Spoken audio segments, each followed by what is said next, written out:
Assalamualaikum, kembali lagi dengan CHS, cerita horor Sendekala. Like dan subscribe channel ini. Namaku Banyu. Sampai 6 bulan yang lalu, aku adalah definisi manusia modern yang skeptis. Aku seorang guru muda yang ditugaskan di bawah program pemerintah untuk mengajar di daerah terpencil. Tempat penugasanku adalah desa tepian kabut, sebuah dusun yang namanya seolah sudah memperingatkan pengunjungnya, terselip di antara perbukitan kapur dan perkebunan karet tua di pedalaman Jawa Tengah. Rumah dinas yang disediakan untukku adalah peninggalan zaman Belanda. Bangunan tua yang kokoh namun sunyi, berdiri sedikit terpisah dari pemukiman utama, tepat di tepi perkebunan karet yang usianya mungkin lebih tua dari desa itu sendiri. Dindingnya yang bercat putih kusam menyimpan dingin bahkan di tengah hari yang terik. Pak Lurah, seorang pria paruh baya yang ramah, mengantarku pada hari pertama. Saat menyerahkan kunci berkarat itu, ia menatapku dengan sorot mata yang sulit kuartikan. "Betah-betah ya, Mas Banyu," katanya, "rumah ini nyaman, hanya saja sedikit sepi. Pesan saya cuma satu, jangan keluar sendirian kalau sudah lewat maghrib, apalagi keluyuran dekat kebun karet itu." Aku tersenyum sopan, menganggapnya nasihat klise orang desa kepada pendatang kota. "Baik, Pak, terima kasih." Malam pertamaku di sana berlalu dengan tenang. Aku membongkar barang bawaanku diiringi suara jangkrik dan tokek yang bersahutan. Udara malam yang bersih dan sejuk terasa mewah, jauh dari polusi kota. Aku merasa damai. Aku merasa salah.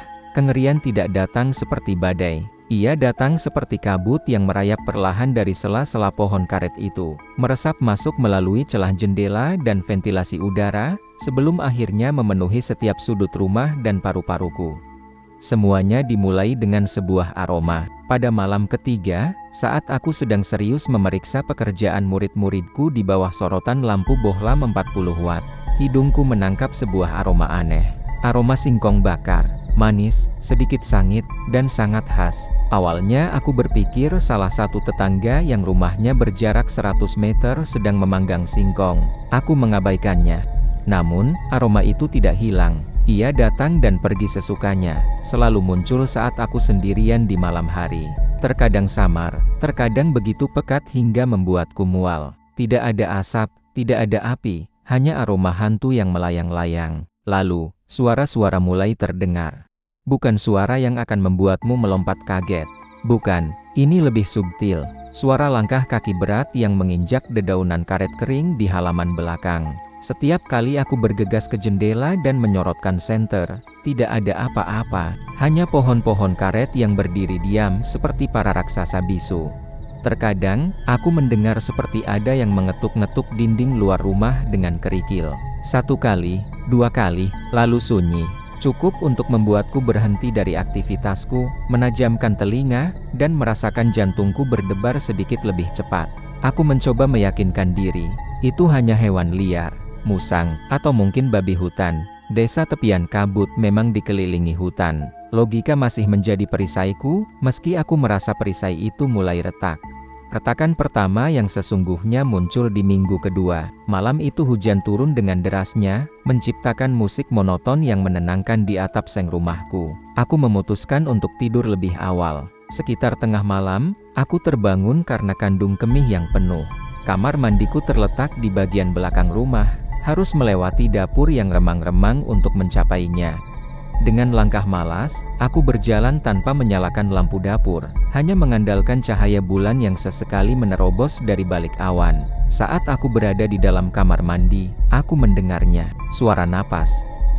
Suara napas yang dalam, berat, dan serak, terdengar seperti tarikan napas seseorang yang menderita asma parah, atau mungkin seekor hewan besar, dan sumbernya tepat di balik pintu kayu kamar mandi.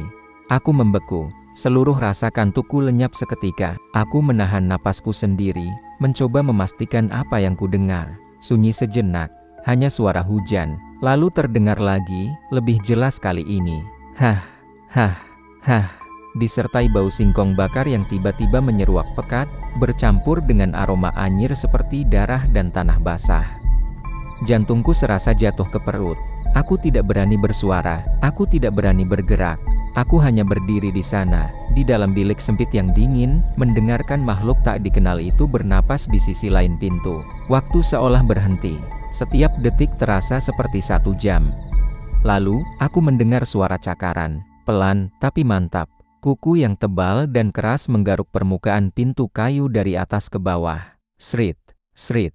Aku bisa membayangkan kuku itu mengupas cat dan serat kayu. Aku memejamkan mata, berdoa dalam hati. Aku tidak tahu apa yang harus kulakukan. Berteriak, siapa yang akan dengar di tengah hujan deras begini? Melawan apa? Setelah terasa seperti selamanya, suara napas dan cakaran itu berhenti. Keheningan yang tiba-tiba terasa lebih memekakan telinga. Aku menunggu, 5 menit, 10 menit. Aku tidak berani membuka pintu. Akhirnya, dengan sisa keberanian yang berhasil kukumpulkan, aku memutar gagang pintu perlahan dan membukanya sedikit. Tidak ada siapa-siapa, dapur kosong. Pintu belakang terkunci dari dalam seperti saat aku meninggalkannya. Tapi bau busuk dan singkong bakar itu masih tertinggal di udara, menjadi bukti nyata bahwa aku tidak sedang berhalusinasi. Malam itu, aku tidak kembali tidur. Aku duduk di kursi ruang tamu dengan pisau dapur di tangan, menanti fajar datang seperti seorang narapidana menanti pengampunan. Keesokan harinya, aku mulai memperhatikan hal-hal kecil di sekitar rumah. Di tanah lembab di bawah jendela kamarku, aku menemukan sebuah jejak kaki. Jejak itu besar, jauh lebih besar dari jejak manusia normal. Bentuknya aneh, lebih mirip jejak kera raksasa daripada manusia, dengan jari-jari kaki yang panjang dan kasar. Jejak itu hanya satu, seolah-olah makhluk itu hanya berdiri di sana dengan 1 kaki, atau mungkin ia melompat dan mendarat di 1 titik sebelum menghilang.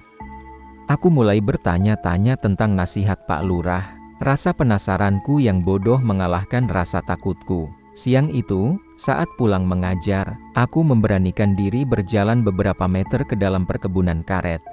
Suasananya langsung berbeda. Sinar matahari seolah enggan menembus kanopi daun yang rapat. Udaranya lembab dan berbau getah karet bercampur tanah busuk.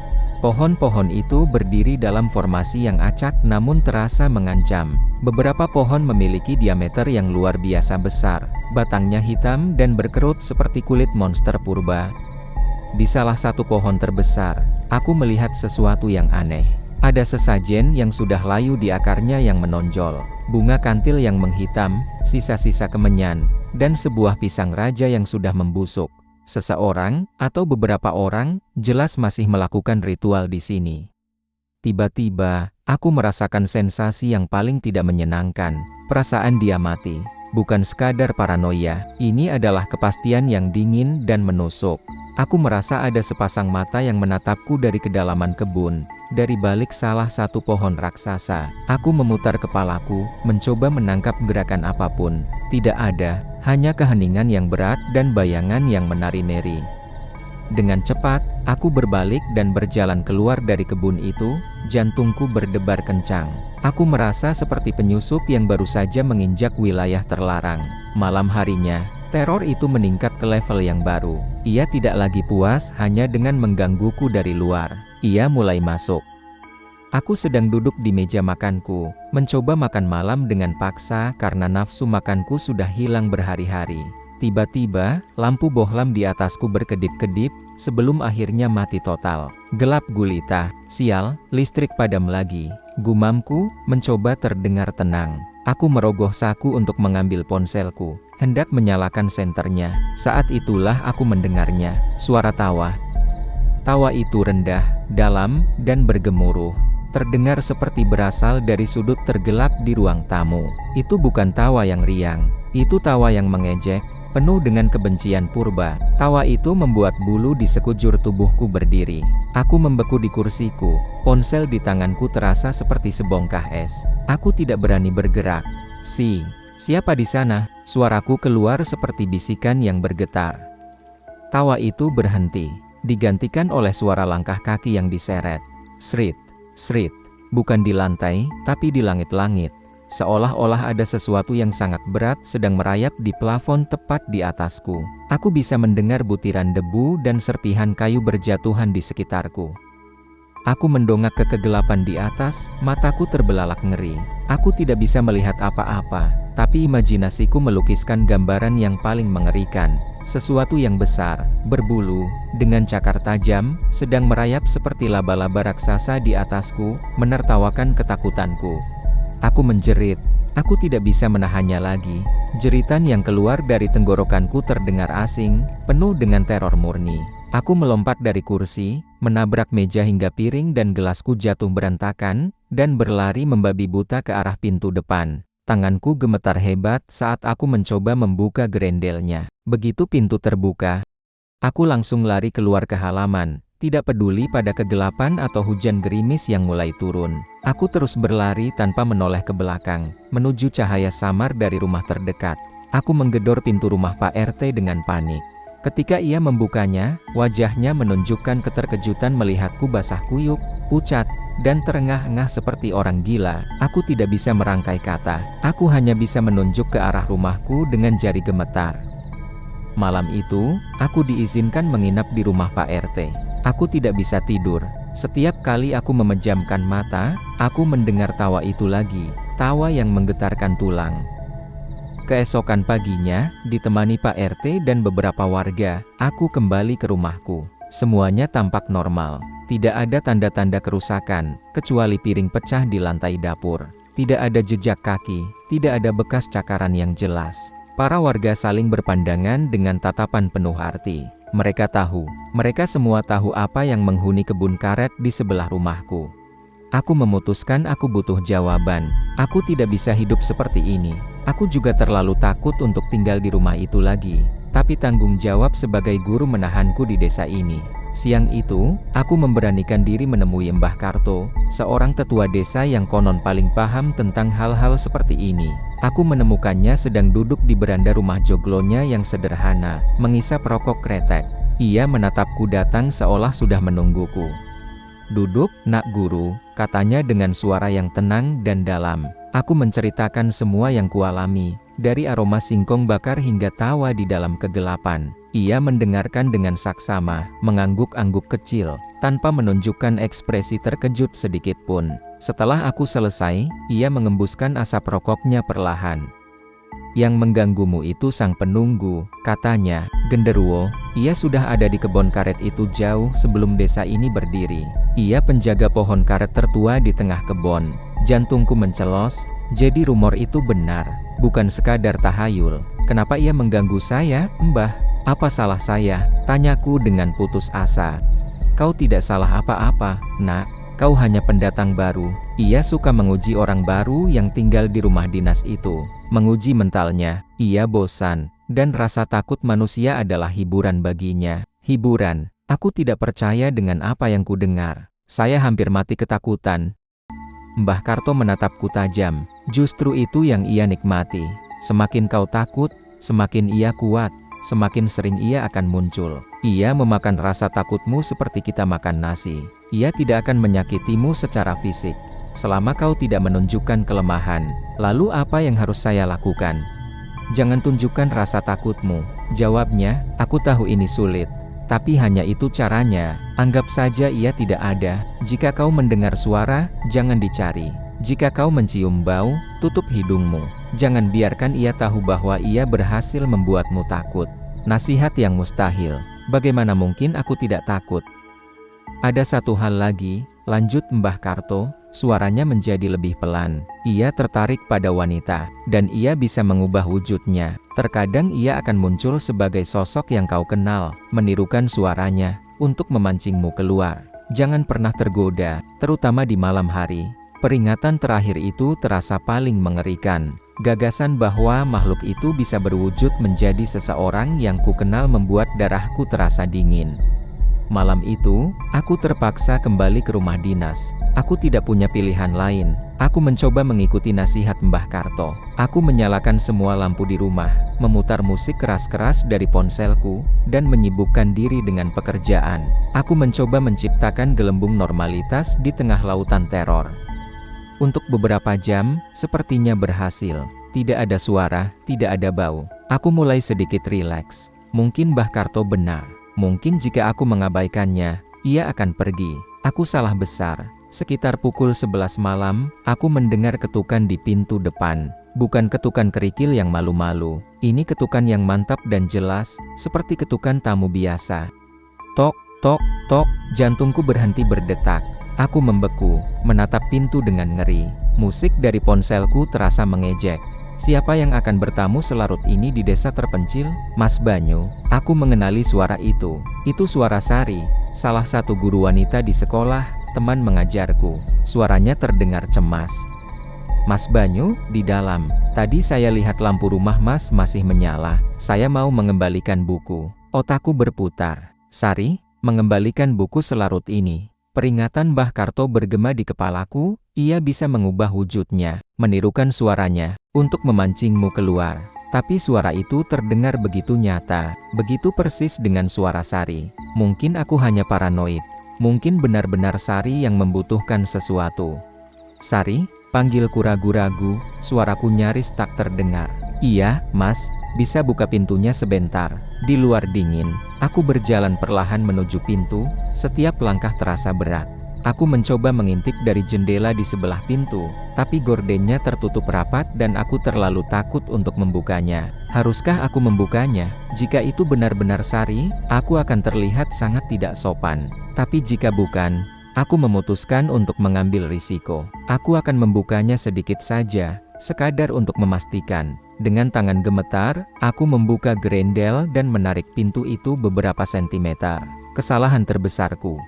Di celah pintu itu, aku tidak melihat wajah Sari. Yang kulihat adalah sepasang mata, 2 titik bara merah yang menyala buas di tengah kegelapan. Mata itu dipenuhi kebencian dan kejahatan yang tak terlukiskan. Di bawah mata itu, sebuah seringai lebar terukir di wajah yang tertutup bulu hitam lebat, memperlihatkan gigi-gigi taring yang runcing dan kuning. Aroma singkong bakar dan bau busuk yang menyengat langsung menerjangku, membuatku terbatuk dan mundur selangkah. Makhluk itu tidak berusaha masuk. Ia hanya berdiri di sana, menatapku melalui celah pintu, menikmati kemenangan telaknya. Ia tahu ia telah berhasil menipuku. Ia tahu aku telah menunjukkan kelemahanku. Aku menjerit dan membanting pintu sekeras yang kubisa, lalu mengunci semua grendel yang ada dengan panik.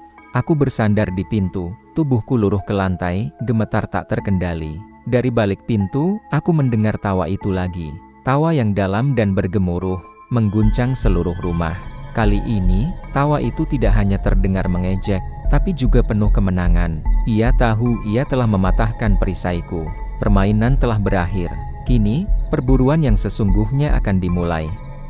Aku tidak ingat bagaimana aku melewati sisa malam itu. Rasanya seperti demam yang mengerikan. Aku duduk meringkuk di sudut ruangan, memeluk lututku, sampai cahaya fajar pertama menyelinap masuk melalui jendela. Cahaya itu terasa seperti keselamatan.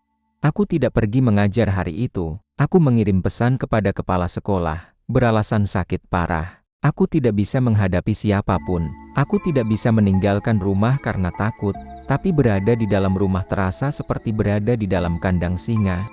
Siang hari tidak lagi membawa rasa aman. Bayangan di sudut ruangan tampak lebih gelap. Setiap derit kayu terdengar seperti langkah kaki. Aku mulai melihatnya di mana-mana. Sekilas bayangan hitam besar yang melintas di halaman belakang. Sepasang mata merah yang menatapku dari sela-sela pohon karet saat aku memberanikan diri melihat keluar. Ia tidak lagi bersembunyi. Ia ingin aku tahu bahwa ia ada di sana, selalu mengawasiku, menungguku lengah. Aku berhenti makan. Aku tidak bisa tidur. Tubuhku gemetar terus-menerus. Aku berada di ambang kegilaan. Aku tahu aku harus pergi dari desa ini, dari rumah ini. Persetan dengan tugasku. Nyawaku lebih penting. Malam harinya, aku membuat keputusan. Aku akan berkemas dan pergi saat fajar. Aku tidak akan menunggu lebih lama lagi. Namun, makhluk itu seolah bisa membaca pikiranku. Malam itu adalah puncak terornya. Seolah-olah ia tahu ini adalah malam terakhirku, dan ia ingin memberikan pertunjukan perpisahan yang tak akan pernah kulupakan. Semuanya dimulai saat aku sedang berada di kamar, memasukkan pakaianku ke dalam tas dengan tergesa-gesa. Tiba-tiba, semua lampu di rumah padam. Kali ini aku tahu itu bukan karena listrik PLN. Ini perbuatannya. Kegelapan total menyelimutiku. Sunyi senyap. Bahkan suara jangkrik di luar pun mendadak hilang. Keheningan itu sendiri sudah terasa memekakan telinga. Lalu, dari ruang tamu, aku mendengar suara langkah kaki. Berat, lambat, dan disengaja. Drap, drap, drap. Ia ada di dalam rumah, berjalan santai seolah ia adalah pemiliknya. Aku menahan napas, bersembunyi di balik tempat tidurku yang terbuat dari besi tua. Aku bisa mendengar derit papan lantai saat ia bergerak semakin dekat ke arah kamarku.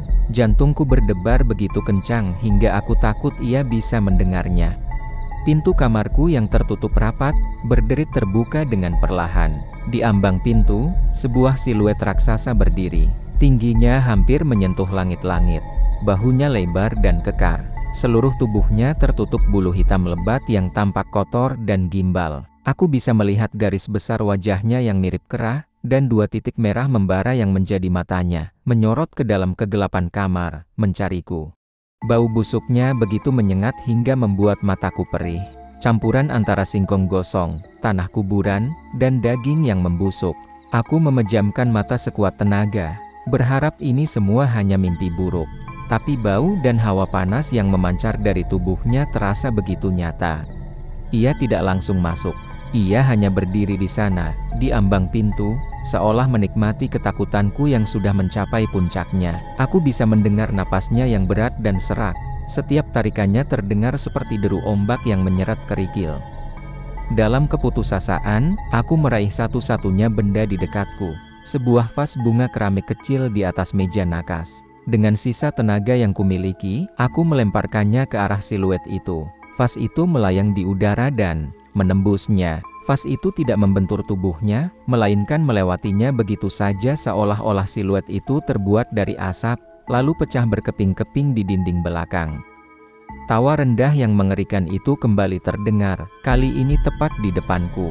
Ia melangkah masuk ke dalam kamar. Ruangan sempit itu terasa semakin sesak dengan kehadirannya. Hawa panas yang dibawanya membuatku berkeringat deras. Aku sudah pasrah. Aku tidak bisa lari. Aku tidak bisa melawan. Aku hanya bisa menunggu ajalku. Aku membuka mataku perlahan.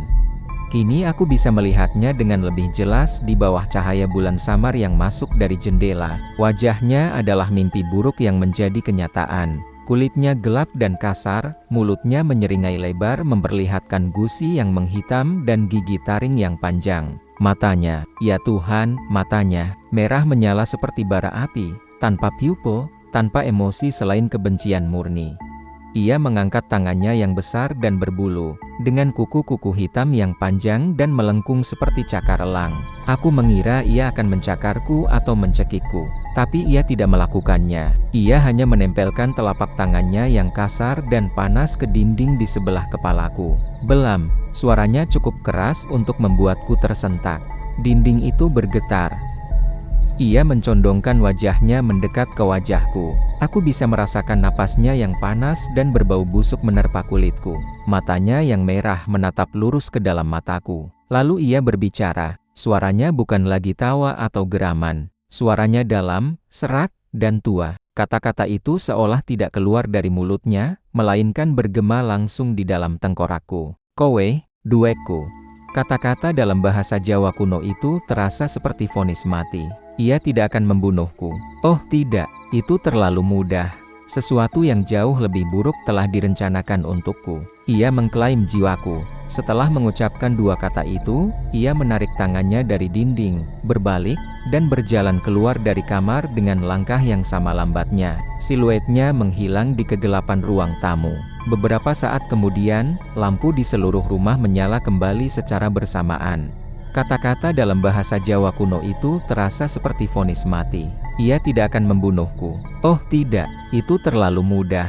Sesuatu yang jauh lebih buruk telah direncanakan untukku. Ia mengklaim jiwaku. Setelah mengucapkan 2 kata itu, ia menarik tangannya dari dinding, berbalik, dan berjalan keluar dari kamar dengan langkah yang sama lambatnya. Siluetnya menghilang di kegelapan ruang tamu. Beberapa saat kemudian, lampu di seluruh rumah menyala kembali secara bersamaan.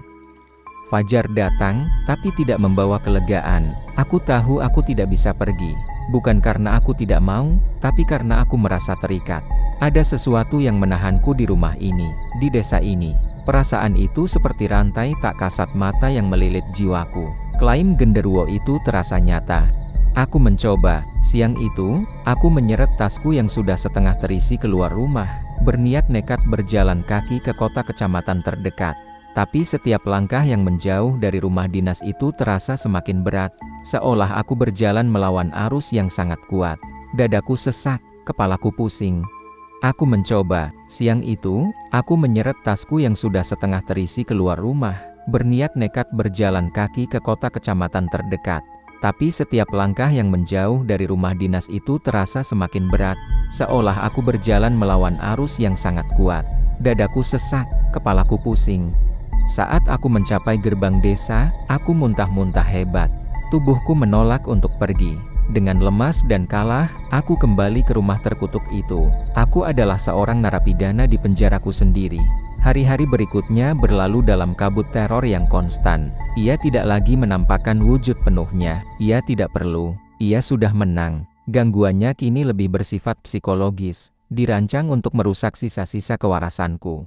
Ia akan menirukan suara ibuku yang memanggil namaku dari dapur. Ia akan membuat bayangan di cermin bergerak sendiri saat aku bercukur. Ia akan memindahkan barang-barangku.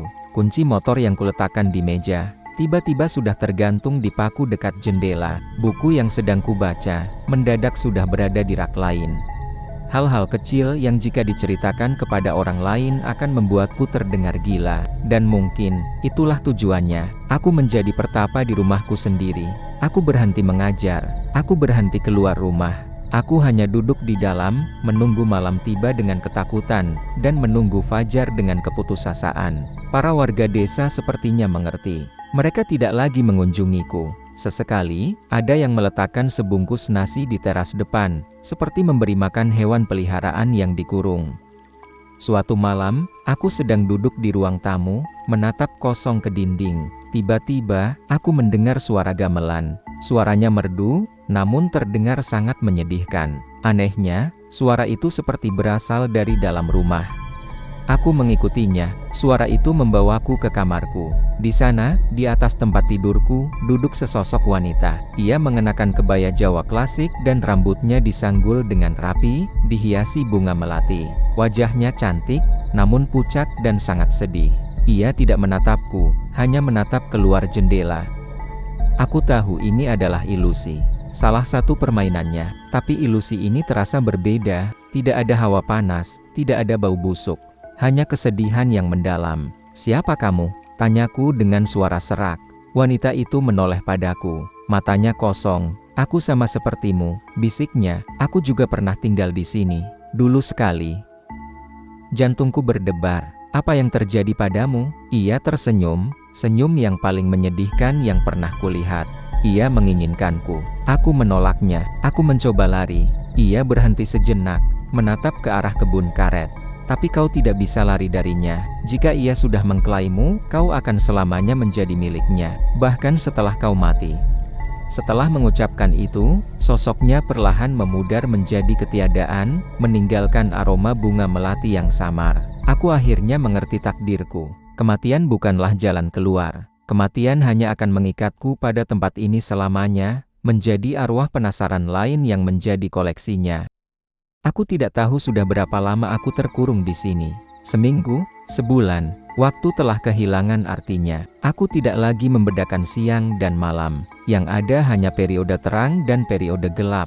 Periode gelap adalah saat ia paling aktif, saat permainannya menjadi paling intens. Aku sering melihatnya sekarang. Ia tidak lagi bersembunyi. Terkadang ia hanya duduk di kursi rotan di sudut ruang tamu, sosok hitam raksasa yang menatapku dalam diam dengan mata merahnya. Terkadang ia berdiri di belakangku saat aku bercermin, seringainya terpantul di sebelah wajahku yang kini tirus dan pucat. Aku tidak lagi menjerit. Aku tidak lagi mencoba lari. Aku hanya menerima. Jiwaku sudah mati rasa. Malam ini, ia melakukan sesuatu yang baru. Aku sedang berbaring di tempat tidur, menatap langit-langit yang penuh sarang laba-laba. Tiba-tiba, aku merasakan hawa panas di sampingku. Aku menoleh. Ia berbaring di sampingku, di atas tempat tidur. Tubuhnya yang raksasa hampir memenuhi seluruh kasur. Ia berbaring miring, menatapku, kepalanya ditopang oleh tangannya yang besar.